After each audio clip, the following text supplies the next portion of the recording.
In Brevard County, the numbers appear to be headed in the wrong direction. Leaders say COVID cases are going up as vaccination rates hit a wall. News 6's Amanda Castro has a look at the plans to stop the spread. Brevard County leaders providing a COVID-19 update before the end of the year. Starting off with this news, they're seeing a slight increase in cases. After Thanksgiving, we have seen a slow rise in daily cases.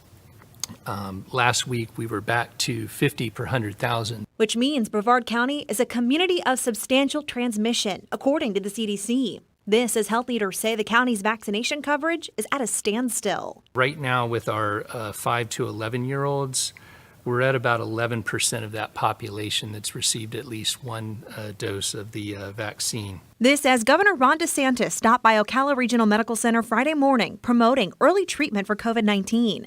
The state has offered post-infection treatment options for months.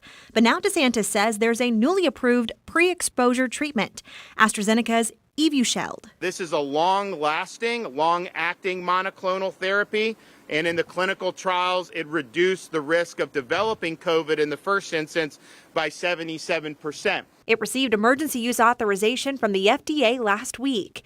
The drug is designed for people who are immunocompromised or have adverse reactions to vaccines.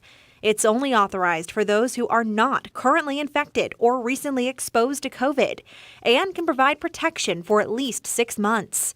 The governor says they secured a limited amount of 3,100 doses that will be distributed to hospitals and clinics around the state. That's exciting news for this very medically vulnerable population. Dr. Kami Kim is an infectious disease specialist at USF in Tampa. She says while this will help the medically vulnerable, it's still unclear how the treatment holds up against the new Omicron variant. Unlike some of the other monoclonal antibodies, it does seem to still have some activity, but not as good as the initial variants that it was tested against. Amanda Castro getting results, News 6.